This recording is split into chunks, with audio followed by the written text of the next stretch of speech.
Hello students, welcome to Magnet Brains. मैं Rupali Verma. Magnet brains आपके लिए 100% फ्री एजुकेशन लेकर आता है। ये एजुकेशन जो आपको दी जा रही है आपके लिए बहुत ज़रूरी है, क्योंकि जब आप स्कूल जाते हो, चीज़ें पढ़ते हो, बहुत सी सारी कभी एग्जाम्स के टाइम आते हैं, आप प्रिपरेशन करते हो, रिविज़न करते हो, तो हमेशा आपको ऐसा लगता है कि कोई ऐसा मुझे वे मिल जाए जिससे मैं फटाफट पढ़ लूँ, चीज़ों को मेरी समझ में आ जाए। तो ये आपके लिए ऐसा प्लेटफॉर्म है जहाँ पर आपको हर एक चीज़ बहुत ही माइन्यूटली तरीके से समझाई जाती है। हर एक चीज़ को आपको डिटेल से हम समझाते हैं कि क्या चीज़ कैसे हो सकती है। इवन हर तरीके के जो क्वेश्चंस होते हैं वो भी हम आपके लिए लेकर आते हैं। आपके इंटरनल एग्जाम्स हो, बोर्ड एग्जाम हो, हर एक तरीके का प्रिपरेशन भी आपको टाइम टू टाइम कराया जाता है। जो कुछ भी आपका नया सीबीएसई के द्वारा ऐड किया जाता है उसको भी हम आपको कराते रहते हैं। तो ये जितना भी आपको हम प्रिपरेशन करा रहे हैं, पढ़ा रहे हैं, एक्सप्लेनेशन करा रहे हैं, ये सभी कुछ के वीडियोस आपके लिए 100% फ्री अवेलेबल हैं। और इसके लिए आपको ना ही कोई पेमेंट करना, ना कोई कूपन परचेज करना, ना ही कोई पैकेज लेना, यानी कि आपको कुछ भी इसके लिए पेमेंट नहीं करना है। सिर्फ आपका जब भी आप कहीं उलझें, यहाँ पर आकर आप अपने वीडियो देख सकते हैं। आप किसी भी क्लास में हैं, कोई भी सब्जेक्ट में अटक रहे हैं, यहाँ पर आप अपनी सभी समस्याओं का हल ले सकते हैं। ये सभी वीडियोस आपको YouTube पे, हमारी वेबसाइट पे और हमारे ऐप पे टोटली 100% फ्री मिल रहे हैं। आपको हमारी वेबसाइट पे और ऐप पे ये टोटली अरेंज मिलेंगे, यानी कि जैसे कि हम बुक ओपन करते हैं, हर एक चैप्टर एक के बाद दूसरा अरेंज रहता है, वैसे ही यहाँ पर सारी चीज़ें आपको बिल्कुल सिस्टमेटिक वे में मिलेंगी। एक भी टॉपिक आपको खोजने के लिए इधर से उधर कहीं परेशान होने की ज़रूरत नहीं पड़ेगी। तो ये सभी का आप लाभ उठाइए। तो चलिए आते हैं आज के वीडियो पे। आज का हमारा वीडियो है क्लास 9 हिंदी कोर्स ए के लिए। बुक है हमारी क्षितिज भाग 1 और उसका है गद्य खंड। इतना सारा बता दिया, कंफ्यूज मत होइएगा। क्लास 9 में हमारे 2 सिलेबस चलते हैं, कोर्स ए और बी। अगर आपका कोर्स ए चलता है आपके स्कूल में तो आपके पास बुक होगी क्षितिज भाग 1 और कृतिका भाग 1। और अगर आपके यहाँ कोर्स बी चल रहा है तो आपकी बुक होगी स्पर्श भाग 1 और संचयन भाग 1। तो ये तो हो गया भाई कोर्स की बात। अब आते हैं बुक की। जो है, जैसा हमने बताया कि हम कोर्स ए करा रहे हैं, तो इसमें हमारी बुक चल रही है क्षितिज भाग 1। क्षितिज भाग 1 हमारी जो है वो 2 खंडों में विभक्त है। कितने खंड में? 2 खंड में, यानी कि गद्य खंड और काव्य खंड। जब हम बुक पढ़ना शुरू कर रहे हैं तो उसमें सबसे पहले हमारे पास क्या है? गद्य खंड है। तो गद्य खंड में हमारी कहानी, निबंध, यात्रा वृत्तांत, एकांकी, ये सभी कुछ आता है। जबकि काव्य खंड में हमारी कविताएं, गीत, दोहे, पद, चौपाइयाँ, ये सब आता है, तो जिन्हें हम आगे अभी पढ़ेंगे। तो सबसे पहले जो हमारी बुक में आया है वो है गद्य खंड। तो गद्य खंड का आज हम कर रहे हैं 4था अध्याय, सांवले सपनों की याद। ये कहानी है सालिम अली जी की। एक वो बर्ड वॉचर थे। इस कहानी को हमारे सामने प्रस्तुत किया है जाबिर हुसैन जी ने। सालिम अली जी का जीवन कैसा रहा, क्या चीज़ें थी, ये जो क्या कहते हैं, जाबिर हुसैन जी ने जब ये पाठ हमारे सामने ये लिखा तो उस समय तक सालिम अली जी की मृत्यु हो चुकी थी। उनकी मृत्यु के उपरांत हमारे सामने उनके बारे में ये प्रस्तुत किया है। तो ये सभी कुछ हम डिटेल एक्सप्लेनेशन में पढ़ चुके हैं। हमने ये पूरा चैप्टर पढ़ा हुआ है। चैप्टर के बाद के जो क्वेश्चंस हैं उनको भी हम कर चुके हैं, यानी कि एनसीईआरटी सॉल्यूशंस भी हमारे कंप्लीट है। उसके बाद हमने कंप्लीट चैप्टर रिवीजन किया, यानी कि हमने चैप्टर को फटाफट एक बार फिर से समझा और कुछ एक्स्ट्रा क्वेश्चंस किए जो इस पार्ट से ही संबंधित थे। फिर उसके बाद हमने एमसीक्यूज किए। अभी हमारा रह गया कुछ एक्स्ट्रा सब्जेक्टिव क्वेश्चंस। तो आज जो हम लेकर आए हैं वो है मोस्ट इंपॉर्टेंट क्वेश्चंस, यानी कि कुछ ऐसे सब्जेक्टिव क्वेश्चंस जो आपके लिए इंपॉर्टेंट है, जो आपके एग्जाम्स में पूछे जा सकते हैं। अब जब ये एग्जाम से पूछे जाते हैं तो ये 2 तरीके से होते हैं। क्वेश्चन दे दिया, आपको आंसर लिखना है, ठीक है। एक तरीका होता है आपको गद्यांश दे दिया और उस पर आधारित आपसे प्रश्न पूछे गए। तो यहाँ पर हम दोनों ही तरीके से प्रश्न कराएंगे आपको। सबसे पहले हमारे पास आएगा गद्यांशों पर आधारित प्रश्न उत्तर, यानी कि आपके सामने इसी पाठ का गद्यांश प्रस्तुत किया जाएगा। इसको आप पढ़ेंगे ध्यान से और इस पर आधारित अति लघु और लघु उत्तरीय प्रश्नों के उत्तर देंगे। अब बात आती है कि ये अति लघु है कि लघु है। तो जब देखिए क्वेश्चन आपसे पूछा जाएगा, अगर क्वेश्चन 1 मार्क का है तो वो अति लघु है, अगर क्वेश्चन 2 मार्क्स का है तो वो लघु उत्तरीय प्रश्न है। तो अगर अति लघु है तो उसे आप विद इन 20 वर्ड्स के अंदर खत्म कर दीजिए।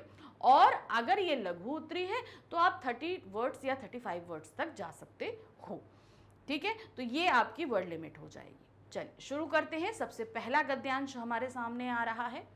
पता नहीं इतिहास में कब कृष्ण ने वृंदावन में रासलीला रची और शोक गोपियों को अपनी शरारतों का निशाना बनाया था। कब माखन भरे भांडे फोड़े थे और दूध छाली ई से अपने मुंह भरे थे।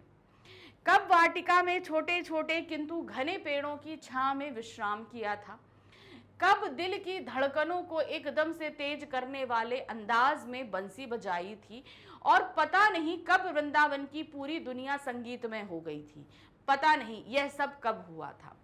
तो अब यहाँ पे जाबिर हुसैन जी लिख रहे हैं कि वृंदावन में कब श्री कृष्ण लीला रची गई थी, कब वहां पर रासलीला हो रही थी, कब वो मक्खन खा रहे थे, ये सारी चीजें कब हुई थी ये हमको नहीं पता। यानी कि जाहिर सी बात है जब हुई होंगी तो बहुत समय पहले हुई थी, लेकिन आज भी वृंदावन में उसकी छाप हमको मिलती है।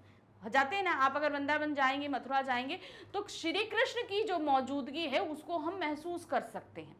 उसी तरीके से ये इसको बताने का उनका मकसद क्या था? उनका बताने का ये मकसद था कि आज भले जो है सालिम अली हमारे बीच नहीं है, लेकिन वो कहीं ना कहीं हम सभी के बीच उन छोटे छोटे पक्षी यानी कि गौरैया के रूप में हमारे बीच मौजूद है। जैसे कि श्री कृष्ण आज मौजूद नहीं है, लेकिन उनकी मौजूदगी हम वृंदावन में महसूस करते हैं, उसी तरीके से आज हम सालिम अली जी को भी महसूस करते हैं। लेकिन कोई आज भी वृंदावन जाए तो नदी का सांवला पानी उसे घटनाक्रम की याद दिला देगा। हर सुबह सूरज निकलने से पहले जब पतली गलियों में उत्साह भरी भीड़ को चीर कर अचानक कोई सामने आएगा और बंसी की आवाज पर सब किसी के कदम थम जाएंगे। तो यानी कि देखिए ये श्री कृष्ण कब थे? बहुत से, आज से हजारों साल पहले थे जब आए थे। लेकिन आज भी आप अगर उनकी गलियों में जाएं, कोई एकदम से बांसुरी बजाए, तो आप क्या है, आपको ये सारा घटनाक्रम उस समय की याद दिलाएगा। हर शाम सूरज ढलने से पहले जब वाटिका का माली सैलानियों को हिदायत देगा तो लगता है जैसे सब कुछ ही क्षणों में वो कहीं से आ चिपकेगा और संगीत का जादू वाटिका के भरे माहौल पर छा जाएगा। वृंदावन कभी कृष्ण की बांसुरी के जादू से खाली हुआ है क्या? तो वही चीज उन्होंने यहाँ पर बताई कि आपके वहां पे घट रहे हर एक घटनाक्रम में आप वहां श्री कृष्ण को आज भी फील कर सकते हो। तो आज भी वृंदावन जो है वो श्री कृष्ण से खाली नहीं है। तो ये मैंने बताया कि उन्होंने ये सारा वक्तव्य क्यों यहाँ पर रखा। कारण था कि आज सालिम अली अगर हमारे साथ नहीं है तो उनकी मौजूदगी भी ऐसा नहीं है कि अब वो नहीं है, लेकिन उनका आज भी वजूद मौजूद है। अब इसमें प्रश्न देखिए क्या है। पहला प्रश्न है, इतिहास में कृष्ण की किन बातों का वर्णन मिलता है? अब कृष्ण ने क्या क्या किया था? गोपियों के साथ रास रचाई थी, मक्खन खाया था, दूध पिए थे, जंगल में उन्होंने क्रीड़ाएं करी थी, वो सभी कुछ जो है उल्लेख है, तो उसे आपको लिखना है। इतिहास में कृष्ण की रासलीलाओं, उनकी गोपियों के साथ शरारतों, मक्खन के बर्तन फोड़ने, दूध छाली में अपना मुंह भरने, जंगल वाटिका में विश्राम करने और बांसुरी बजाने जैसी बातों का वर्णन मिलता है। तो ये सभी हमें यहाँ गद्यांश भी इन सभी चीजों के बारे में मिला ना, इतिहास में क्या क्या चीजें हुई थी वो सारी हमको मिली।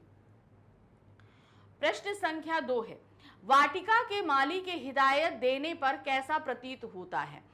अब कैसा उन्होंने बताया था, जैसे ही मालिक हिदायत क्या देता है कि भैया चलिए समय हो गया, वाटिका बंद करने का टाइम हो गया, तो उनको ऐसा लगता है कि कुछ पलों के लिए जैसे लगता है श्री कृष्ण यहाँ पर अभी आ जाएंगे, इसीलिए वो बोलते हैं कि भाई यहाँ से चले जाओ।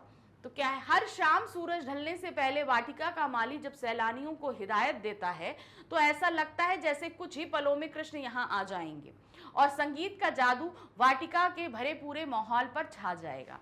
तो मतलब क्या है, उसने बोला कि बस आप जाइए, तो वो जाने को क्यों बोला? जैसे लग रहा है कि अब हमारे जाने के बाद श्री कृष्ण आने वाले हैं, इसलिए हम सभी को जाने को बोल रहा है।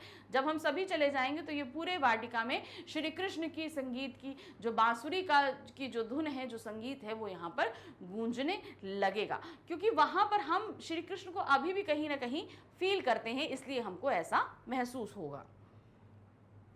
प्रश्न संख्या 3 है, यमुना नदी का सांवला पानी वृंदावन आने वालों को किस घटनाक्रम की याद दिला देता है? तो ये घटनाक्रम क्या था आपको? जो प्राचीन घटनाएं घटी, इनमें प्राचीन घटना सबसे जो है यमुना के पानी से क्या संबंधित है, वो है कालिया नाग को लेकर, थी ना।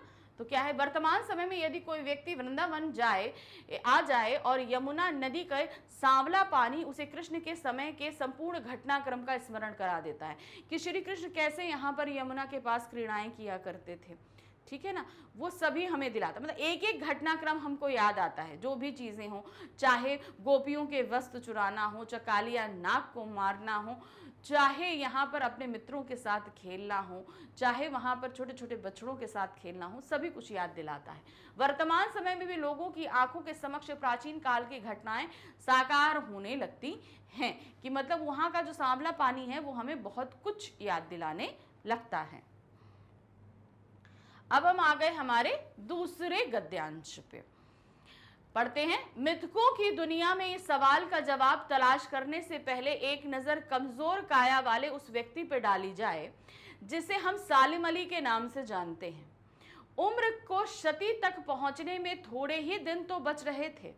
संभव है लंबी यात्राओं की थकान ने उनके शरीर को कमजोर कर दिया हो और कैंसर जैसी जानलेवा बीमारी उनकी मौत का कारण बनी हो, लेकिन अंतिम समय तक मौत उनकी आंखों से वह रोशनी छीनने में सफल नहीं हुई जो पक्षियों की तलाश और उनकी हिफाजत के प्रति समर्पित थी।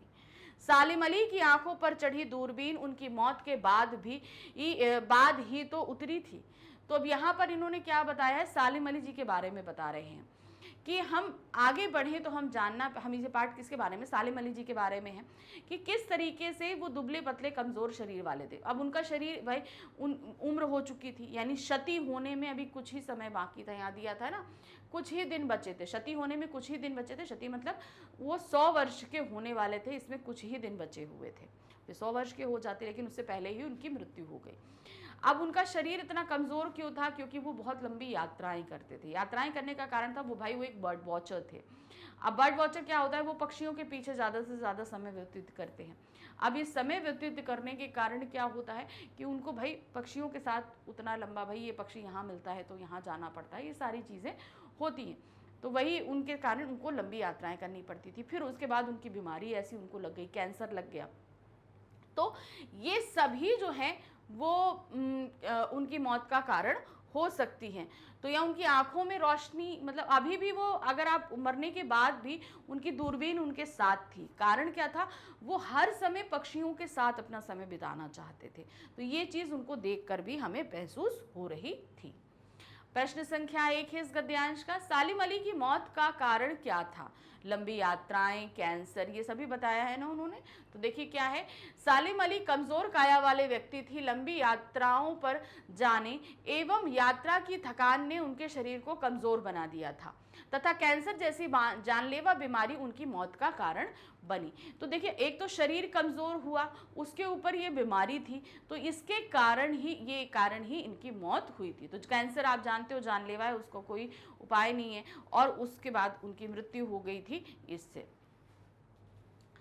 प्रश्न संख्या 2 है, सालिम अली जीवन भर किस बात के लिए समर्पित रहे। तो वो किसके लिए थे, वो पक्षियों के लिए समर्पित थे। पक्षियों से वो बहुत लगाव रखते थे, तो वो पक्षियों के जीवन पर जानना, उनको संरक्षित करना, ये सभी जो है उनके जीवन का मेन लक्ष्य था। तो क्या सालिम अली जीवन भर पक्षियों की तलाश और उनकी सुरक्षा के लिए समर्पित रहे। वो पक्षियों का जीवन कैसा होता है, वो कैसे कैसे रिएक्ट करते हैं, उनकी सुरक्षा के लिए हम क्या कर सकते हैं, ये सभी वो प्रयास करते रहे अपने पूरे संपूर्ण जीवन में। उन्हें पक्षियों से विशेष लगाव था। उनकी आंखों पर चढ़ी दूरबीन उनकी मौत के बाद भी नहीं उतरी। अब कहते हैं दूरबीन मतलब बानसकुल, तो वहां पर क्या होता है, अब आप दूरबीन से क्या कोई दूर की चीज देखना चाहोगे, पर पक्षियों को हम पास से तो देख नहीं सकते, तो वो दूरबीन से वो हमेशा उनके साथ रहता था जहां वो पक्षियों पे ऊपर नजर रख सकते थे। अब जब पक्षियों के बारे में इतना जानते थे तो उनकी सुरक्षा के लिए क्या क्या कर सकते हैं, ये सभी वो प्रयास करते रहते थे। प्रश्न संख्या 3 है, अंतिम समय तक मृत्यु क्या करने में सफल नहीं हुई थी। क्या चीज था, अंतिम समय तक क्या चीज उनके साथ थी, वो थी उनकी दूरबीन। वो उनसे अलग करने में सफल नहीं हुई थी। जब तक वो जीवित रहे दूरबीन उनके साथ थी और मरने के बाद भी उनके साथ ही थी। अंतिम समय तक मृत सालिम अली की आंखों से वह रोशनी छीनने में सफल नहीं हुई जो पक्षियों की खोज और उनकी रक्षा के लिए समर्पित थी। वे अंतिम समय तक दूरबीन का प्रयोग करते रहे। यानी कि वो जो चमक का यहाँ तात्पर्य यह है कि उनके अंदर जो फीलिंग थी कि वो किसी तरीके से बस पक्षियों को सुरक्षित रख सके, उनके बारे में जान सके, वो मरते दम तक फीलिंग उनके अंदर थी और उन पक्षियों के को देखने की जो इच्छा थी वो भी थी। इसीलिए दूरबीन उनके मरते दम तक उनके साथ थी। अब हम आ गए गद्यांश संख्या 3 पे। इसको पढ़ेंगे ध्यान से। उन जैसा बर्ड वॉचर शायद ही कोई हुआ हो। उन जैसा मतलब सालिम अली जैसा बर्ड वॉचर। लेकिन एकांत के क्षणों में सालिम अली बिना दूरबीन के भी देखे गए हैं। यानी कि वो बर्ड वॉचर ऐसा था जो हमेशा दूरबीन के साथ है, लेकिन कुछ ऐसे पल होते थे जहां वो कुछ शांति, भाई हमेशा तो नहीं रह सकते, तो वहां कुछ समय ऐसे भी थे जब वो बिना दूरबीन के देखे गए हैं। दूर क्षितिज तक फैली जमीन और झुके आसमान को छूने वाली उनकी नजरों में कुछ कुछ वैसा ही जादू था जो प्रकृति को अपने घेरे में बांध लेता है। सालिम अली उन लोगों में थे जो प्रकृति के प्रभाव में आने की बजाय प्रकृति को अपने प्रभाव में लाने के कायल थे। तो यहाँ पर सालिम अली जी जो हैं वो हमेशा प्रकृति और पक्षियों के करीब रहे। भाई पक्षी क्या है, प्रकृति का एक अंश है, तो उनके हमेशा करीब रहे। वो ऐसे व्यक्ति नहीं थे कि वो खुद प्रकृति में खो जाएं। वो क्या करते थे, वो अपने प्रभाव में प्रकृति को लाते थे। मतलब वो ऐसा कार्य करते थे कि प्रकृति उनके इर्द गिर्द आ जाती थी। यानी अब ये कहने का तात्पर्य यहाँ पे था कि वो एक होता है ना, अपने जीवन का कुछ अंश प्रकृति को समर्पित करना। उन्होंने अपना जीवन पूरी तरीके से जो है वो प्रकृति को समर्पित किया था। उसी लिए ये वाक्य बोला गया है कि भाई सालिम अली उन लोगों में थे जो प्रकृति के प्रभाव में आने की बजाय प्रकृति को अपने प्रभाव में लाते थे। यानी कि लोग जो प्रकृति है वो उनसे बहुत प्रभावित होती थी। भाई प्रकृति तो प्रभावित थी, मगर इस लाइन का मतलब था कि वो पूरी तरीके से समर्पित थे प्रकृति के प्रति। प्रश्न संख्या 1 है, सालिम अली के लिए प्रकृति कैसी थी? अब वो कैसी थी? सालिम अली प्रकृति प्रेमी थे। वे घंटों प्रकृति में खोए रहते थे। पक्षियों में तो उनकी अपनी जान बसती थी। वे अपने सूक्ष्म निरीक्षण से प्रकृति को भी अचंभित कर देने की क्षमता रखते थे। तो अब यहाँ पर बताया है कि सालिम अली जो हैं वो एक प्रकृति प्रेमी व्यक्ति थे। घंटों घंटों प्रकृति में खोए रहते थे। जैसे उसमें बताया गया कि वो लंबी यात्राएं करते थे। लंबी यात्राएं करते थे मतलब कि बहुत सारा समय वो प्रकृति के साथ बिताते थे। तो उनकी अपनी जान किस में बसी थी? प्रकृति में बसी थी। तो वो प्रकृति मतलब ऐसे कार्य करते थे कि प्रकृति भी, भाई कहते हैं ना, पशु जो पक्षी होते हैं वो जल्दी किसी मनुष्य के करीब नहीं आते, लेकिन यहाँ पर सालिम अली जो हैं उन्होंने अपने आप को इतना ज़्यादा इसके लिए समर्पित कर दिया था कि पक्षी अपने आप इनके पास आते थे अपने जीवन को बताने के लिए, और ये बहुत अच्छे से समझते थे। इसीलिए मतलब उन्होंने बताया कि सूक्ष्म निरीक्षण प्रकृति को भी अचंभित कर देता था। मतलब उनके डिवोशन को लेकर प्रकृति भी और यानी कि पक्षी भी उनसे इतना ज़्यादा क्लोज आ जाते थे जो कभी व्यक्ति सोच नहीं सकता है। प्रश्न संख्या 2 है, सालिम अली की नज़रों में जादू था का आशय स्पष्ट कीजिए। उनकी नज़रों में जादू था, ये जो बात बोली गई है इससे हमारे लेखक यानी कि जाबिर हुसैन जी स्पष्ट क्या करना चाहते हैं, क्या कहना चाहते हैं। सालिम अली की नज़रों में ऐसी अद्भुत शक्ति थी कि वे धरती से आकाश तक फैली प्रकृति को अपने सम्मोहन यानी आकर्षण में बांध लेती थी। उनकी नज़रें उन तथ्यों को भी पढ़ समझ लेती थी जो सामान्य व्यक्ति के लिए संभव नहीं था। अब क्या था, सालिम अली के अगर व्यक्तित्व को आप समझोगे तो वो पूरी तरीके से प्रकृति के थे। अब जब हम जैसे कोई भी काम में जुट जाते हैं तो हम क्या हो जाते हैं, हम पूरी तरीके से उसी तरीके से सोचने लगते हैं, करने लगते हैं। तो सालिम अली भी इसी तरीके से हो गए थे। अब उनकी नज़रें जो हैं ऐसी चीज़ों को पकड़ लेती थी। मतलब हम होता है ना, कोई भी चीज़ में अगर हम घुस जाएं, कोई भी चीज़ आप है, जैसे आप लोग हो पढ़ते हो, कोई एक सब्जेक्ट आपके लिए बहुत आप लोग को बहुत इंटरेस्ट है, तो आप उसकी हर एक बारीकी या कोई टॉपिक है जो आप ज़्यादा इंटरेस्ट लेते हो तो आप उसकी हर एक बारीकी को समझना चाहोगे ना। जब आप समझते समझते आप ऐसे गहन चीज़ों का भी पता लगा लोगे, अगर वो आप किसी के सामने रखते हो तो वाकई वो आश्चर्यचकित हो जाएगा, है ना। तो ये एक चीज़ें होती हैं कि यही चीज़ सालिम अली प्रकृति से इतने सानिध्य में थे कि वो कभी कभी ऐसे फैक्ट्स रखते थे कि लोग देखकर उसको अचंभित हो जाया करते थे कि क्या ये संभव है, ऐसा हो सकता है। तो इसीलिए बोला है सालिम अली की नज़रों में जादू था। नज़रों में जादू का तात्पर्य है यानी कि वो अपना जो उनका टॉपिक था पक्षियों के लिए, वो पूरी तरीके से उस पर डिवोटेड थे और ऐसी चीज़ों को खोजते थे जो सामान्य जन के लिए खोजना मुमकिन ही नहीं था। प्रश्न संख्या 3 है, सालिम अली के व्यक्तित्व में क्या विशेषताएं थीं? अब वो क्या था, बहुत सारी विशेषताएं थी। जैसे सबसे बड़ी विशेषता थी वो एक प्रकृति प्रेमी थे, है ना। सालिम अली सामान्य लोगों से बहुत भिन्न थे। वह उन लोगों में थे जो प्रकृति के प्रभाव में आने की बजाय प्रकृति को अपने प्रभाव में ले आते थे। तो प्रकृति के प्रभाव में आने की बजाय अपने प्रभाव में लाने का तात्पर्य क्या था कि वो एक होता है ना, हम जैसे हम नेचर को पसंद करते हैं, ठीक है, लेकिन हम नेचर को वैसे पसंद नहीं करते जैसे जो है सालिम अली करते थे, क्योंकि वो ये समझते थे कि हमको नेचर पसंद नहीं है, नेचर ही हमारा जीवन है। तो वो पूरी तरीके से उसी में खोए रहते थे। तो ये क्या था, प्रकृति उनके अंदर बस चुकी थी, ये सबसे बड़ी विशेषता थी। अब हम आ गए संपूर्ण पाठ आधारित प्रश्न पे। अभी हम क्या कर रहे थे, हमने गद्यांश लिए थे, कुछ चैप्टर से गद्यांश लिए थे, उनको पढ़ते थे और उन पे आधारित प्रश्न देख रहे थे। अब हम पूरे पाठ पे आधारित प्रश्नों को देखेंगे। ये प्रश्न आपके जो आपने एनसीईआरटी जो सॉल्यूशंस किए हैं, यानी कि बुक के पीछे जो क्वेश्चंस हैं, ये वो नहीं है, ये उनसे अलग हटकर लिए गए क्वेश्चंस हैं जो आपको अभी आगे टेस्ट एग्जाम में बहुत ही फायदा करेंगे। तो बहुत ध्यान से इनको देखिएगा। पहला प्रश्न है हमारा संपूर्ण पाठ आधारित का पहला प्रश्न, पंखों पर सवार सावले सपनों का हुजूम किसे और क्यों कहा गया है? सावले सपनों की याद पाठ के आधार पर बताइए। तो पंखों पर किसको बोला गया है? ये बोला गया है सालिम अली को। उनकी मृत्यु हो गई थी, उसके बाद ये चीज हमारे लेखक ने बोली है। पंखों पर सवार सावले सपनों का हुजूम प्रसिद्ध पक्षी विज्ञानी सालिम अली के लिए प्रयुक्त किया गया है। तो क्या, पंखों पर सवार सावले सपनों का हुजूम।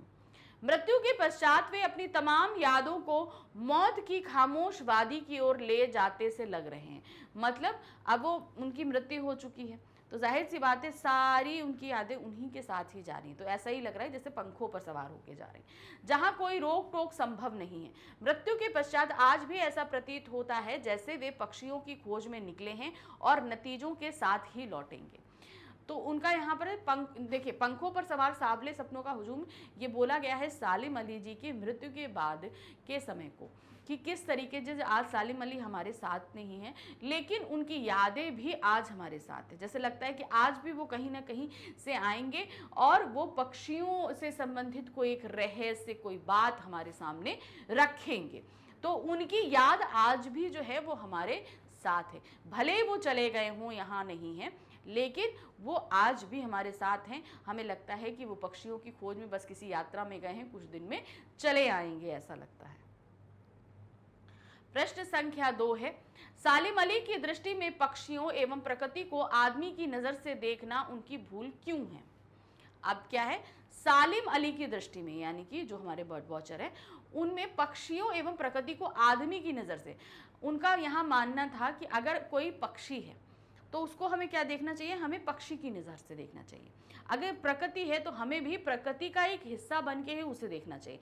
अगर हम आदमी बन के देखेंगे तो हम शायद पक्षियों का जो अपना एक अस्तित्व है उनके बारे में हम नहीं जान पाएंगे। तो पक्षियों के साथ हमें पक्षियों जैसा बिहेव करना चाहिए। तो देखिए क्या है, आदमी सदैव अपने हित की बात सोचता है, क्योंकि हम लोग स्वार्थी होते हैं। आदमी क्या होता है ना, हमारा इसमें फ़ायदा क्या है, हम क्या पा सकते हैं, ये चीज़ सोचते हैं। इसीलिए पक्षी जगत की संवेदनाओं और प्रकृति के सौंदर्य को भावना के स्तर पर नहीं देख पाता है। यानी कि जब हम चीज़ें अपने फ़ायदे के लिए देखते हैं तो हम ना पक्षियों का फ़ायदा देख पाएंगे और ना ही हम प्रकृति का फ़ायदा देख पाएंगे, क्योंकि वहाँ पे हम क्या देख रहे हैं, हम अपने फ़ायदे को देख रहे हैं। वह स्वार्थवश अपने हित और लाभ से सीमित दायरे में जकड़ा रहता है। इसीलिए ना तो वह पक्षियों से प्रेम कर पाता है और ना ही प्रकृति के सौंदर्य को महसूस करके रोमांचित हो पाता है। सालिम अली को प्रकृति व पक्षियों से अत्यधिक लगाव था, इसीलिए वह प्रकृति व पक्षियों को आदमी की नज़र से नहीं देखते थे। तो अब जैसे कोई भी चीज़ है, आपको अगर कोई चीज़ पसंद है, मान लो आपको क्रिकेट बहुत पसंद है, ठीक है, आप कोई एक गेम है आपको पसंद है, क्रिकेट है, फुटबॉल है, कोई भी गेम है आपको पसंद, तो हम क्रिकेट लेके चलते हैं। क्रिकेट अगर आपको पसंद है तो आप जब भी क्रिकेट देखते हो ना तो अपने आप को कहाँ उस ग्राउंड में महसूस करते हो, कहाँ, जहाँ क्रिकेट खेला जा रहा है, कि हाँ मैं भी उसी के पीछे, अरे इसको ऐसे नहीं ऐसे शॉट मारना चाहिए था, अरे रे रे रे रे देखो ये स्टंप आउट होते होते बच गया, नहीं ये नो बॉल है। ये आप अंपायर के डिसीजन आने से पहले ही अगर आप इतना ज़्यादा शौक रखते हो तो आप वो चीज़ें बता दोगे, ठीक है ना। तो अब क्या है, आप क्रिकेट को क्रिकेट के अंदर घुस के खेल रहे हो। उसी तरीके से सालिम अली जी के साथ था। सालिम अली जी को क्या था, वो पक्षी और प्रकृति से बहुत प्रेम था। तो वो कहते थे आप कभी भी जब भी आप पक्षी और प्रकृति को देखो ना तो एक आदमी की तरह मत देखिए, क्योंकि आदमी हमेशा क्या होता है, वो स्वार्थी होता है, सबसे पहले वो अपने बारे में सोचना शुरू करता है। लेकिन आप प्रकृति के बारे में देखोगे, पक्षियों के बारे में देखोगे तो वो कभी ऐसे नहीं होते। मतलब अब ये दो व्यक्तित्व अलग अलग हो गए। प्रकृति क्या है, वो पहले सब में बांटती है ना, अपने लिए तो कुछ रखती नहीं, और आदमी क्या करता है, वो किसी और में बांटेगा नहीं, वो अपने लिए रखेगा। तो ये बिहेवियर चेंज हो गया। जब ऐसे बिहेवियर, दो अलग अलग बिहेवियर वाले व्यक्ति होंगे तो आदमी कभी भी प्रकृति के बारे में नहीं जान पाएगा। तो यहाँ पर वो कहते थे कि हमें अगर प्रकृति और पक्षियों से संबंध रखना है, उनके बारे में जानना है, तो हमें उन्हीं की दृष्टि से देखना होगा, हमें खुद एक पक्षी बनना होगा, हमें खुद प्रकृति का ही एक हिस्सा बनना होगा, तभी हम उनके बारे में ठीक से जान और समझ पाएंगे। तो देखिए ये चीज हमने आपको एक एज एग्जाम्पल भी हमने समझा दी क्रिकेट के माध्यम से। प्रश्न संख्या 3 है, हमें प्रकृति और पक्षी को किस नज़र से देखना चाहिए। तो हमने यहाँ बताया कि प्रकृति को प्रकृति की नज़र से, पक्षी को पक्षी की नज़र से देखना चाहिए। हमें प्रकृति को प्रकृति की नज़र से एवं पक्षी को पक्षी की ही नज़र से देखना चाहिए, क्योंकि ये दोनों स्वयं में महत्वपूर्ण है। अर्थात हमें प्रकृति और पक्षियों की सुरक्षा करनी चाहिए। पर्यावरण की शुद्धता बनाए रखने वाले प्रकृति एवं पक्षियों को अपने सुख के लिए हानि नहीं पहुंचानी चाहिए। तो अब जैसे हम हैं, हम जहाँ रहते हैं, अगर हमारे घर को कोई हार्म करेगा, मान लीजिए हमारा मकान है, कोई बाहर वाला आएगा और क्या कहते हैं उसको तोड़ेगा या उस पर कब्जा जमा लेगा, होगा ना, तो क्या होगा, हमें गुस्सा आएगी ना कि कैसे वो हमारे घर में आ गया। तो उसी तरीके से जो पक्षी हैं वो क्या है, उनके लिए पर्यावरण बहुत, प्रकृति बहुत इम्पॉर्टेंट है। तो वही चीज़ उन्होंने बोली कि प्रकृति को हम प्रकृति की नज़र से देखें और पक्षी को पक्षी की नज़र से देखें। ऐसा उन्होंने क्यों ऐसा चीज़ बोली, प्रकृति जो है वो बहुत सेंसिटिव है, वो हमें सब कुछ देती है, हमारा जीवन उसी पर डिपेंड है। तो जाहिर सी बात है अगर हम यहाँ आदमी बन के देखेंगे तो क्या होगा, हम उसको नहीं समझ पाएंगे, उसका फ़ायदा नहीं देख पाएंगे। उसी तरह पक्षी के साथ है, पक्षी को भी हमें पक्षी की निगाह से ही देखना होगा। तो पर्यावरण की शुद्धता को बनाए रखने के लिए प्रकृति और पक्षियों को अपने सुख के लिए हानि नहीं पहुंचानी चाहिए। मतलब यहाँ क्या है, मनुष्य को कभी भी अपने फायदे के लिए इन दोनों को नुकसान नहीं पहुंचाना चाहिए, क्योंकि हमारा अस्तित्व ही इन पर डिपेंड करता है। देखिए आज के समय में सबसे बड़ी समस्या ग्लोबल वार्मिंग है, और ये क्यों इतनी पनपी, क्योंकि हमारी पृथ्वी से हरियाली कम हो रही है, और इसके नतीजतन क्या हो रहा है, ग्लोबल यानी कि पृथ्वी गर्म हो रही है ना। तो यही चीज़ बताई गई है कि प्रकृति को आप प्रकृति की निगाह से देखो, उसको बचा के संभाल के रखो, क्योंकि वो हमारे भविष्य के लिए बहुत ज़रूरी है। प्रश्न संख्या 4 है, लेखक किस घटना की याद को ताज़ा कर रहा है। कौन सी घटना, जो अब वो कौन सी घटना है जो बहुत पहले हो चुकी, जिसे आज याद कर रहे हैं, वो वृंदावन में कृष्ण की मौजूदगी को उन्होंने ताज़ा किया है। लेखक वृंदावन में घटित कृष्ण लीला से संबंधित घटना की याद को ताज़ा कर रहा है। आज भी वृंदावन में कृष्ण की उपस्थिति का एहसास होता है। ऐसा लगता है कि वहां का संपूर्ण वातावरण कृष्ण के प्रभाव से मुखरित है। बांसुरी की धुन से सारा वातावरण संगीतमय हो रहा है। वृंदावन आज भी कृष्ण की बांसुरी से खाली नहीं है। तो यहाँ पर उन्होंने जो पुरानी घटना याद करी है वो वृंदावन में घटित हो रही कृष्ण लीला से है। चाहे वो कृष्ण लीला हो, रासलीला हो, गोपियों के साथ शरारत हो, वो क्या कहते हैं उनका मक्खन खाना हो, उनका क्या कहते हैं बाकी सभी लोगों गाय को चराने जाना हो, बांसुरी बजाना हो, तो ये सभी जो घटनाएं हैं उनको याद किया है हमारे जो है लेखक ने। अब इसको याद करने का कारण क्या था, ये भी हमने आपको बताया कि वो याद करने का कारण कि श्री कृष्ण आज मौजूद नहीं है, लेकिन वृंदावन में आज भी उनकी मौजूदगी हमें का एहसास होता है। उसी तरीके से सालिम अली आज मौजूद नहीं है, लेकिन तब भी अगर हम प्रकृति में थोड़ी देर के लिए बाहर चले जाएं, पक्षियों के पास हों, तो हमें ऐसा लगता है कि सालिम अली हमारे आसपास है। इसीलिए उन्होंने इस पुरानी घटना का उदाहरण हमारे सामने प्रस्तुत किया है। प्रश्न संख्या 5 है, वृंदावन में कृष्ण के प्रसंग का उल्लेख करके लेखक ने क्या स्पष्ट करने के लिए किया है। तो उन्होंने क्या बताने के लिए किया है कि जो जैसे वृंदावन में है श्री कृष्ण है, वृंदावन में क्या है, श्री कृष्ण जो है आज से हजारों साल पहले रहे, लेकिन आज भी हम वृंदावन जाएं तो उनकी मौजूदगी को महसूस करते हैं, हर जगह करते हैं। चाहे उन्होंने रासलीला करी हो, कृष्ण लीला करी हो, गोपियों के साथ शरारतें करी हो, मक्खन खाया हो, कालिया नाग को मारा हो, बांसुरी की धुन हो, हर जगह हम इस चीज़ को महसूस कर सकते हैं। उसी तरीके से उन्होंने क्या बोला है, क्या चीज़ साबित करना चाह रहे हैं, वो साबित करना चाह रहे हैं कि सालिम अली आज हमारे साथ नहीं है, लेकिन तब भी हम उनकी मौजूदगी को महसूस करते हैं। लेखक ने वृंदावन में कृष्ण के प्रसंग का उल्लेख मिथकों की भूमिका के संदर्भ में किया है, परंतु ये पता नहीं कि ये मिथक कभी सच भी थे या नहीं। लेकिन आज भी वृंदावन जाने पर वहाँ के परिवेश में कृष्ण की स्मृतियों की मौजूदगी का एहसास है। मतलब हमें इस चीज़ का नहीं पता है, उनका कहने का तात्पर्य था कि श्री कृष्ण कभी थे या नहीं थे, या ऐसी कहानियाँ बनाई गई, लेकिन तब भी हमें वो वहाँ पर मौजूदगी उनकी एहसास देती है। ठीक इसी प्रकार एक अन्य मिथक का नाम है सालिम अली, जिनका पक्षियों एवं प्रकृति के साथ गहरा रिश्ता था।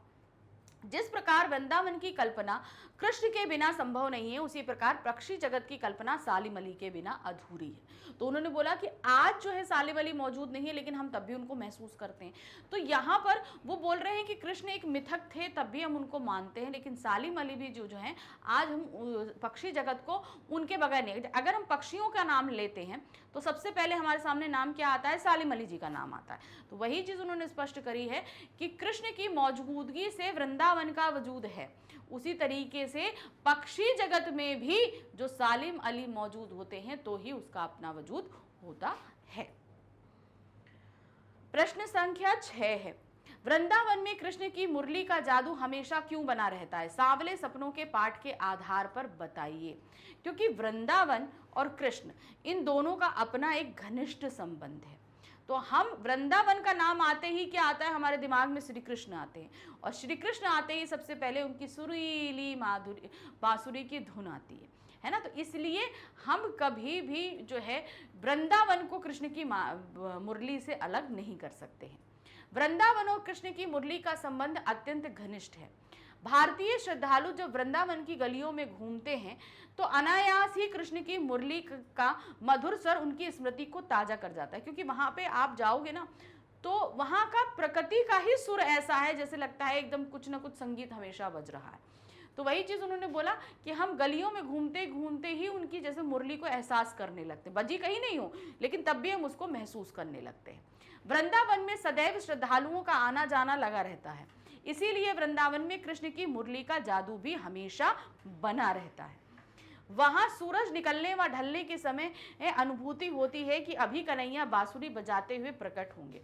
क्यों कहता है सूर्योदय के समय वो बांसुरी बजा रहे हैं, सूर्यास्त के समय बांसुरी बजा रहे हैं। तो मतलब वहां पर श्री कृष्ण का एहसास हमें पग पग पर है, हर जगह पे हमें उनका एहसास मौजूद मिलता है। प्रश्न संख्या 7 है, सालिम अली के अन्य पक्षियों से टकराव का क्या कारण, पक्षी प्रेमियों से टकराव का क्या कारण था, सावली सपने पाठ के आधार पर बताइए। तो अब क्या था, पक्षी ऐसा नहीं है कि पक्षी जो बर्ड वॉचर्स होते हैं वही पक्षियों को बहुत पसंद करते हैं। भाई हम भी पक्षियों को बहुत चाहते हैं, उनके लिए दाना रखते हैं, पानी रखते हैं, आप लोग भी ऐसा करते होंगे। तो आप भी एक पक्षी प्रेमी व्यक्ति बोले गए, लेकिन यहाँ पर बोल रहे हैं कि सालिम अली जो है वो अन्य पक्षी प्रेमियों से टकराव रखते थे। कारण क्या है, इसका कारण का उनका एक रीज़न उन्होंने दिया है। उसका क्या है कि जो पक्षी प्रेमी होते हैं उन्हें पक्षियों को पक्षी बन के ही सोचना चाहिए। आप अगर उन्हें मनुष्य बनकर देखोगे तो कभी भी आप एक सच्चे प्रेमी नहीं बन पाओगे। क्योंकि पक्षी को हमें पक्षी बनकर सोचना, जैसे ये होता है ना कि कोई बच्चा है, छोटा सा बच्चा है, आप अगर उसको समझना चाहते हो तो आपको खुद बच्चा बनना पड़ेगा, उसके साथ जो है खेलना पड़ेगा, समय बिताना पड़ेगा, तभी आप उसको जान पाओगे, समझ पाओगे ना। तो वही चीज़ उन्होंने बोली है कि पक्षी प्रेमी तो बहुत होते हैं, लेकिन वो सभी मनुष्य यानी कि आदमी बन के उन पक्षियों की केयर कर रहे होते हैं, लेकिन आपको क्या करना है, आपको पक्षी बन के। तो यही उनकी सोच का टकराव था। अन्य पक्षी प्रेमी व्यक्ति पक्षियों व अन्य प्राकृतिक उपादानों को मनुष्य की दृष्टि से देखते हैं। किससे देखते हैं? मनुष्य बनकर देखते हैं। जबकि सालिम अली का नजरिया दूसरा था। यही उनके और अन्य पक्षी प्रेमियों के बीच टकराव का कारण था कि मतलब अब ये जो सोच थी ना कि भाई आप एक मनुष्य बनकर सोच रहे हो, यही उनके टकराव का मेन कारण था। उनका पक्षियों व प्रकृति के साथ विशेष लगाव था। सालिम अली 100 वर्ष की अवस्था तथा शरीर के दुर्बल होने पर भी पक्षियों को तलाशने की धुन में लगे रहे। यानी कि वो इतना ज़्यादा डिवोटेड थे कि उन्होंने अपनी पूरी उम्र निकाल दी पक्षियों के बारे में जानने के लिए। लेकिन तब भी उन्हें लग रहा था कि शायद अभी ऐसा बहुत कुछ है जो मैंने खोजा ही नहीं पक्षियों के बारे में। अपनी उम्र के 100वें वर्ष के पड़ाव पर वो आने वाले थे। इतनी भयंकर बीमारी से पीड़ित थे, दुर्बल शरीर था, लेकिन तब भी वो उनका पक्षियों के प्रति प्रेम वैसा ही था। तो वही चीज़ उन्होंने बोला, यहाँ बताने की कोशिश करिए कि आप अगर पक्षियों से प्रेम रखते हो तो आपको एक पक्षी बन के सोचना होगा कि उसका अपनी सोच क्या है, वो क्या चाहता है, क्या है। तो प्रकृति को चाहते हो तो प्रकृति का हिस्सा बन के सोचो, और अगर आप एक पक्षी हो तो पक्षी ही बनकर आप उनके बारे में सोचो। तो मेन टकराव का कारण था कि बाकी पक्षी प्रेमी जो हैं वो मनुष्य बनकर इस चीज को बारे में सोचते थे। प्रश्न संख्या 8 है, सालिम अली को बर्ड वॉचर क्यों कहा गया? सावले सपनों की याद पाठ के आधार पर बताइए। अब उन्हें बर्ड वॉचर क्यों किया गया? भाई पक्षियों के बारे में जानने वाला व्यक्ति ही है, इसीलिए उनको बोला गया। प्रकृति एवं पक्षी जगत से संबंधित विभिन्न पहलुओं पर सूक्ष्म एवं गहन दृष्टि रखने वाले सालिम अली सही अर्थों में बर्ड वॉचर थे, क्योंकि वो प्रकृति और बर्ड्स इन दोनों के बारे में बहुत ही एक बारीक से बारीक अध्ययन करते थे, एक एकदम माइन्यूटली चीज़ें निकाल के सामने आते थे। तो उनको सही अर्थों में बर्ड वॉचर कहा जा सकता है। वे प्रकृति एवं पक्षियों का अवलोकन एवं निरीक्षण करते हुए घंटों खोए रहते थे, मतलब वो अपने आप को भूल जाते थे घंटों। अगर वो किसी एक पक्षी को देख रहे हैं तो समझ लो वो कैसे खा रहा है, कैसे बैठ रहा है, कहाँ जा रहा है, तो मतलब उसी को एकदम देखते रहते थे हमेशा। तो ये मतलब एक ऐसा व्यक्ति ही कर सकता है, मतलब हम ही होंगे अगर हम कोई चीज़ देखेंगे तो थोड़ी देर में तो हम बोर हो जाएंगे, लेकिन जो सालिम अली थे वो कभी ऐसा नहीं होते थे, वो हमेशा पूरी तरीके से उनको देखते रहते थे। इसके सामने वे किसी अन्य चीज़ की चिंता नहीं करते थे। उन्हें बोला ना, कोई और चीज़ की उन्हें सोच ही नहीं होती थी, अगर वो उसको देख रहे हैं तो उसी को देखते रहते थे। उन्होंने अपना सारा जीवन पक्षियों के बारे में नई नई खोज करने तथा उनकी सुरक्षा के उपाय खोजने में लगा दिया। तो पक्षी हम सभी के लिए इम्पोर्टेंट है, अगर वो नहीं होंगे तो हमें दिक्कत होगी ना। तो वो चीज़ इन्होंने दी कि भाई पक्षियों की सुरक्षा कैसे हो सकती है, हम पक्षियों के लिए क्या क्या, भाई पक्षियों के बारे में लोग ज़्यादा नहीं जानते क्योंकि वो एक अलग ही वर्ड है। कारण क्या है? क्योंकि हम उनके जैसे सोच नहीं सकते, उनके वो कहाँ रहते हैं, क्या खाते हैं, मोस्टली हम लोग इस बारे में नहीं जानते। लेकिन बर्ड वॉचर सालिम अली जो है, उन्होंने उनकी एक एक सूक्ष्म से सूक्ष्म चीज़ों का पता लगाया और हमें उससे अवगत कराया, और साथ ही साथ हमें ये प्रेरित किया कि पक्षियों की सुरक्षा हमें करनी चाहिए। तो इसीलिए उनको सही मायने में बर्ड वॉचर कहा गया, क्योंकि वो पूरी तरीके से बर्ड्स और प्रकृति के लिए डिवोटेड थे। प्रश्न संख्या 9 है, बर्ड वॉचर की संज्ञा किसे दी गई है? सालिम अली की नज़रों में कौन सी विशेषता थी? तो किसको दी गई है? सालिम अली को दी गई है। उनकी नज़र में क्या विशेषता थी? कि वो पक्षियों को पक्षी की नज़र से देखते थे और एक सूक्ष्म चीज़ उनके बारे में हमें बताते थे। सालिम अली के लिए बर्ड वॉचर की संज्ञा दी गई है, अर्थात पक्षी को अत्यंत गौर से खोजी नज़रों से देखने वाला। बहुत ही, मैंने बोला ना, बहुत ही गहन अध्ययन उन्होंने किया है। दूर क्षितिज तक फैली जमीन और झुके आसमान को छू लेने वाली उनकी नज़रों में ऐसा जादू था जो प्रकृति को अपने घेरे में बांध लेता था। यानी कि प्रकृति को अपने घेरे में बांध लेने का तात्पर्य है कि वो पूरी तरीके से प्रकृति की निगाह से देख रहे थे। हर एक चीज़ वो देखते थे कि क्या चीज़ इन पक्षियों के लिए ज़रूरी है, प्रकृति के लिए ज़रूरी है। तो वो पूरी तरीके से वो देखते थे, उनकी नज़रों में सिर्फ उन्हीं के लिए चीज़ें सोचते थे, उन्हीं के लिए। तो उसको हम बोलेंगे प्रकृति का ही जादू बोलेंगे। प्रश्न संख्या 10 है, सालिम अली की दृष्टि से प्रकृति कैसी थी? कैसी थी? प्रकृति जो है वो रहस्यों से भरी हुई है, मतलब इतने रहस्य जिनके बारे में हम सोच नहीं सकते। देखिए, सालिम अली की दृष्टि में प्रकृति रहस्यों से भरी हुई है। उनके अनुसार जितना ज़्यादा प्रकृति के निकट रहा जाए उतना ही ज़्यादा उसे समझा जा सकता है और प्रकृति को अपने निकट किया जा सकता है। सालिम अली प्रकृति को अपनी दुनिया मानते थे। तो यहाँ पर जो बताया गया, क्या बताया गया, आप प्रकृति को अभी भी देखोगे ना, इतने ज़्यादा उसके अंदर रहस्य हैं जिसके बारे में सोच नहीं सकते। अभी भी देखिए, प्रकृति में पृथ्वी पे ऐसा बहुत सा एरिया है जिसके बारे में हम जानते नहीं, वो प्रकृति की ही देन है ना। तो आप उसको जितना जानने और खोजने की कोशिश करेंगे, आप उतना ही उसके बारे में जानते जाएंगे। तो ये चीज़ क्या है कि प्रकृति रहस्यों से भरी है, जितना जानोगे उतनी नई चीज़ें जानोगे। तो यहाँ पर प्रकृति के निकट हम जितना रहेंगे उतना ज़्यादा हम जान सकते हैं। तो सालिम अली प्रकृति को अपनी दुनिया मानते थे।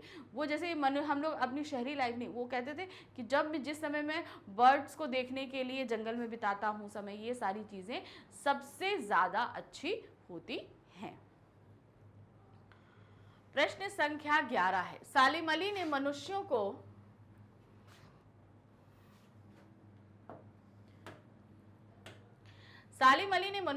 प्रकृति की तरफ किस दृष्टि से देखने के लिए आग्रह किया है? तो उन्होंने क्या बोला है?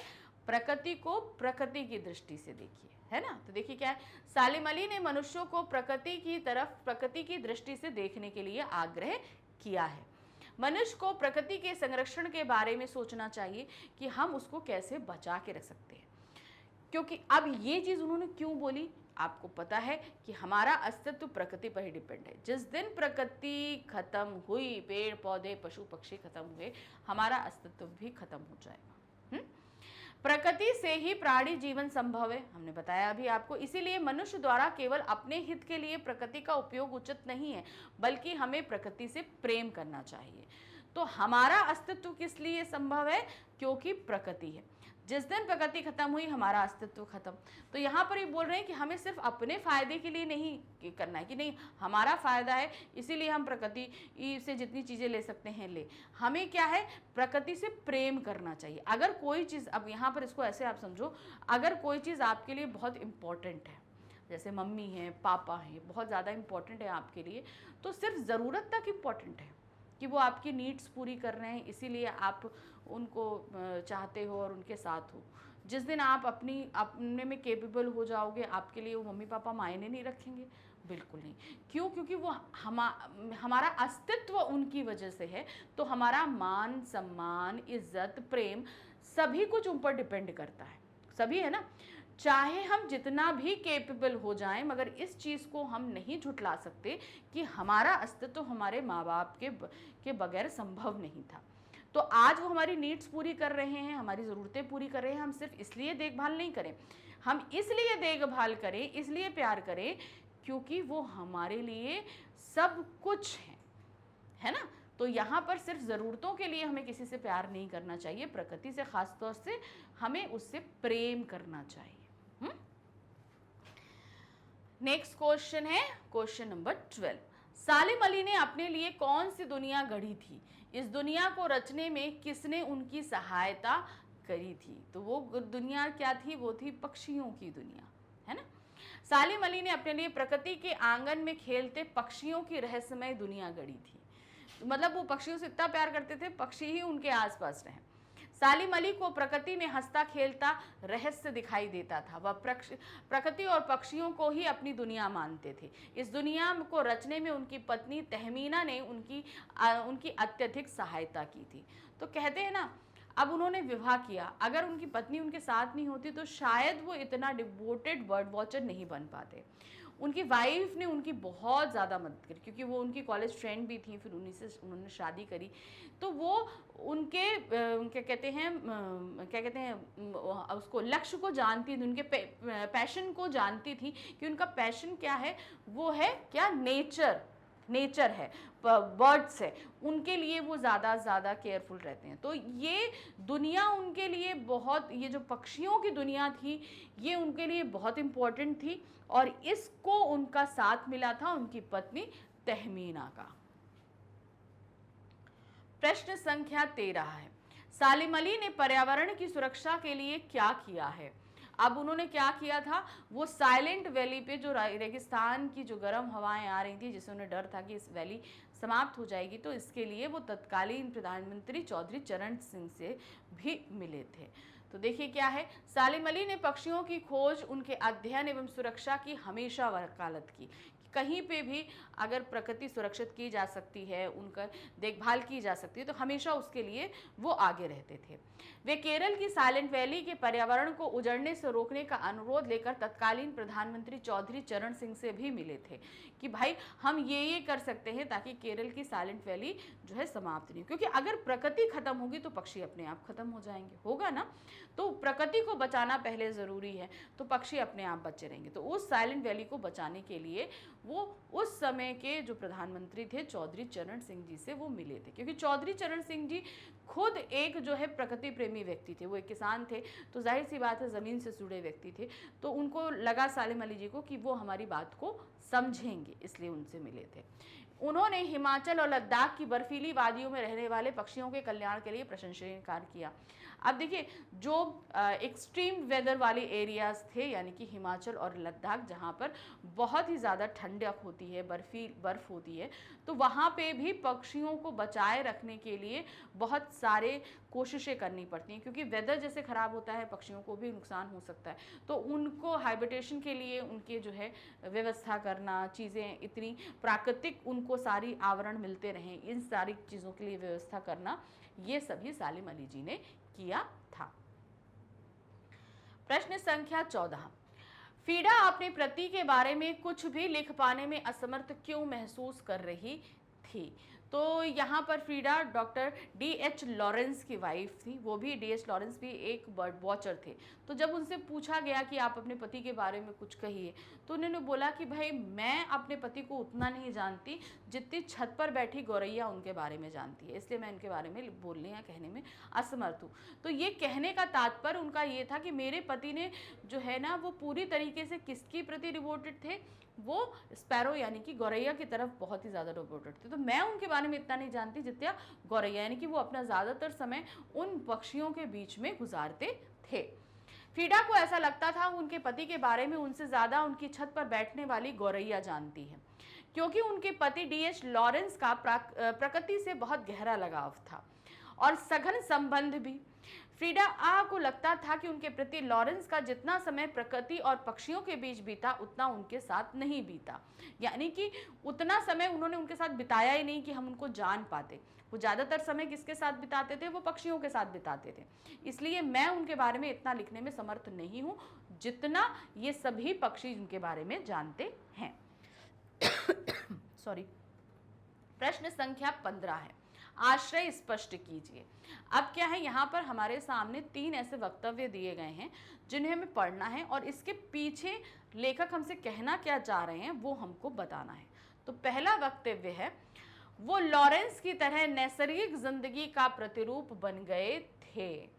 अब इसके पीछे फ्रीडा क्या कहना चाहती हैं? लॉरेंस की मृत्यु के बाद जब उनसे पूछा गया तो उन्होंने बोला कि जो लॉरेंस है वो नैसर्गिक जिंदगी का प्रतिरूप थे, यानी कि वो प्रकृति की तरफ ज़्यादा डिवोटेड थे। वो ये चीज़ कहना चाहती थी। नैसर्गिक जिंदगी का अर्थ है प्रकृति का हर तत्व, हर कण की तरह स्वाभाविक होना, यानी कि हर चीज़ नेचुरल होना, हम बनावटीपन नहीं होना। ठीक है, प्रकृति क्या है, वो जो चीज़ है वो वही है, उसमें कहीं दिखावटीपन नहीं है, बनावटी नहीं है, कोई चीज़ कृत्रिम नहीं है। तो सभी कुछ क्या है, सब नेचुरल है। तो नैसर्गिक जिंदगी का तात्पर्य क्या था? प्रकृति की तरह बिल्कुल नेचुरल होना। लॉरेंस का जीवन प्रकृति के समान सहज सरल होकर प्रकृतिमय हो गया था, यानी कि जैसे प्रकृति होती है ना, वो कुछ अपने अंदर छिपाती नहीं है, वो जैसी है वैसी ही दिखती है। तो हमारे जो लॉरेंस हैं वो उसी तरीके के थे, प्रकृतिमय थे, यानी कि वो जैसे थे सरल सहज वैसे ही हमको दिखते थे। उनकी ही भांति सालिम अली भी अपने आप को प्रकृति के प्रति समर्पित कर चुके थे। इसका जीवन भी प्रकृति के समान ही सहज और सरल हो गया था। वे पूरी तरह से प्रकृति में खो चुके थे। तो जैसे लॉरेंस ने अपना पूरा जीवन प्रकृति को समर्पित किया और वो प्रकृति की तरह ही बन गए थे, तो उसी तरीके से सालिम अली भी थे। सालिम अली जी ने भी अपने आप को किसने? प्रकृति की तरफ समर्पित कर दिया था और बिल्कुल ही वो प्रकृति में हो गए थे। तो यहाँ पर वो लॉरेंस की तरह नैसर्गिक जिंदगी का प्रतिरूप बन गए थे, वो यानी कि सालिम अली। सालिम अली लॉरेंस की तरह ही, जैसे लॉरेंस थे वो प्रकृति की तरह, उसी तरीके से सालिम अली भी थे। अब है खा वक्तव्य। क्या है? कोई अपने जिस्म की हरारत और दिल की धड़कन देकर भी उसे लौटाना चाहे तो वह पक्षी अपने सपनों के गीत दोबारा कैसे गा सकेगा। सालिम अली जी की मृत्यु के बाद जाबिर हुसैन ने जब ये पाठ लिखा तभी ये बात कही थी। जैसे कि कोई पक्षी होता है, कोई भी पक्षी होता है, कोई मर जाता है तो उसको हम लोग क्या करते हैं, हरे शरीर, उसके जब मरने के बाद क्या होता है, शरीर ठंडा हो जाता है। ठंडा हो जाता है तो हमें लगता है कि नहीं, इसको गर्म करना चाहिए, होता है ना।